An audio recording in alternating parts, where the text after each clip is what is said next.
ننتقل إلى تقرير زميلنا مناف الموسوي يتحدث عن طبعا ورشة بنقابة الصحفيين عن دور الإعلام في ترويج والحملات الانتخابية. نشاهد هذا التقرير بعد راجعين.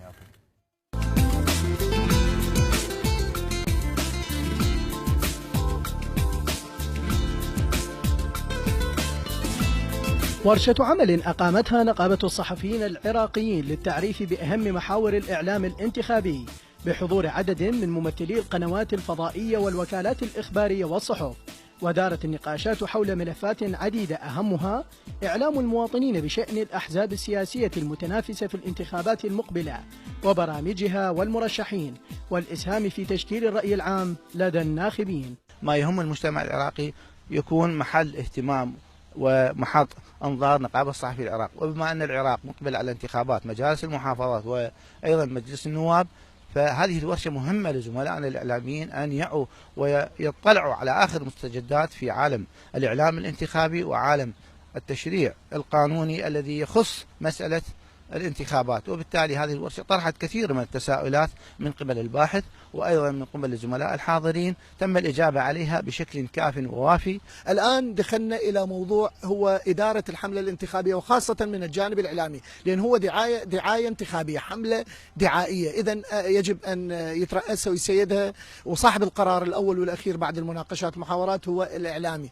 المستشار الإعلامي. المستشار الإعلامي يجب أن يكون موضوعي، يجب أن يفهم استراتيجية وأهداف المرشح بوضوح لكي ينقلها إلى الشارع ولا نخسر أصوات الناخبين.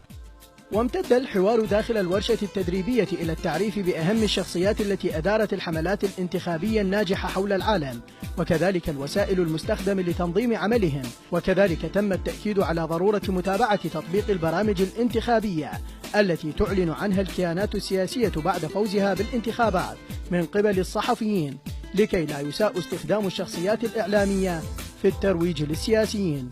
طرحت عدة أفكار حول الحملة الانتخابية المقبلة إن شاء الله، راح تكون مختلفة عن سابقها. اليوم الإعلام دوره جدا مهم في الحملة الانتخابية، راح يكون لأن اليوم الناخبين المقبلين على المرشحين وانتخابهم جدا صعب، مثل ما لاحظت الحملات الانتخابية السابقة اللي كانت أكذوبة. تأتي أهمية هذه الورشة التدريبية من الدور الكبير الذي تلعبه وسائل الإعلام في قيادة الحملات الانتخابية، كونها مصدرا مهما من مصادر التوجيه والتثقيف في أي مجتمع، خاصة أن البلاد مقبلة على انتخابات مجالس المحافظات للعام 2017. مناف الموسوي، العراقية، بغداد. شكرا لك مناف على إعدادك هذا التقرير المميز. طبعا مشاهدينا، كانت برفقتنا اليوم مجموعة من التقارير والفقرات المنوعة بصباحاتنا الرمضانية، ولا ننسى أيضا محورنا لهذا اليوم اللي هو داء السكري والمرض، وأتمنى أنه استفاديتوا واستمتعتوا اليوم صباحاتنا الرمضانية.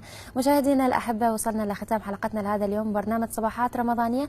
أشكر المخرج والمعد أنس مالك، وأيضا أشكر زميلي وإلك الختام يا وائل. شكرا لك ميلاد، وشكرا لكل كادر، ونتمنى لكم مشاهدة ممتعة وأيضا جمعة مباركة مرة ثانية نقولها عليكم، وإلى اللقاء.